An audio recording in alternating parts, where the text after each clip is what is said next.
Hey guys, Sleepy Reader here. My first car video in the exciting parking lot of the industrial park where my office is. So I wanted to talk about Marvel Now, and it's been being hyped for quite a while now, and I got really excited about it at first, and I added on a number of subscriptions through. I'm getting some Marvel comics through the mail.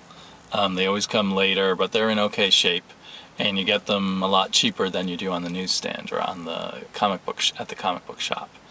And I think I've got six subscriptions now. Anyway, I think I maybe jumped the gun because Marvel Now is really nothing special. It's a switching of creators, basically, for the most part, and renumbering everything and doing a lot of hype. And even though I save some money by doing these subscriptions, and hopefully I'll get the first issues. It'll probably drive me crazy, and some of them I'll want to go buy at the store anyway. I committed myself to 12 issues of books that I may or may not really want. And the truth is, for everything, you'll very soon be able to get them in trades. And the trades, especially with discounts you can get through Amazon or other places, will be a lot cheaper. And in the case of my mail subscriptions, probably the same price as my mail subscriptions, if not cheaper than that. And a lot of these books will be in the dollar bins or the 50-cent bins or whatever, depending on how good your comic book store is, in a few months. So if you don't pick up a comic book, you're not missing any. All you're missing is the opportunity to read it right now. You're not missing your chance to eventually read it.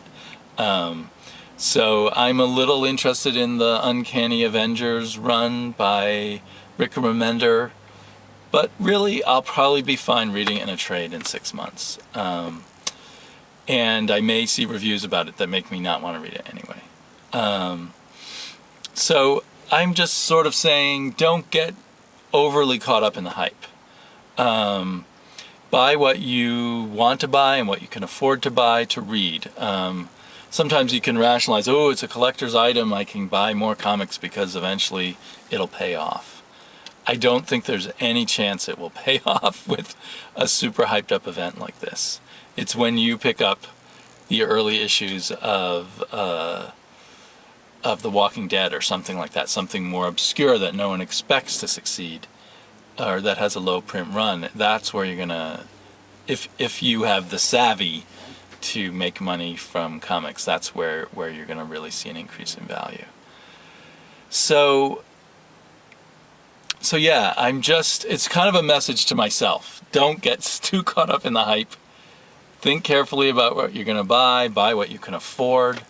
I can afford a lot of comics, but still, if I look back and I bought $50 worth of comics that I didn't need, I feel bad about having wasted that $50. And when I was in different stages in my life, I certainly couldn't have afforded that many of these very expensive comics. So again, I guess I'm obsessing about them trying to pull as much money out of us, hardcore comic book guys as they can. But there's lots of ways, lots of opportunities to read these books. So yeah, get what interests you, but don't feel like you're missing some boat and you're losing out if you don't pick up every book or tons of hyped up books. So yeah, like for instance, I listened to the audio tape of a press conference for the upcoming release of the Uncanny Avengers.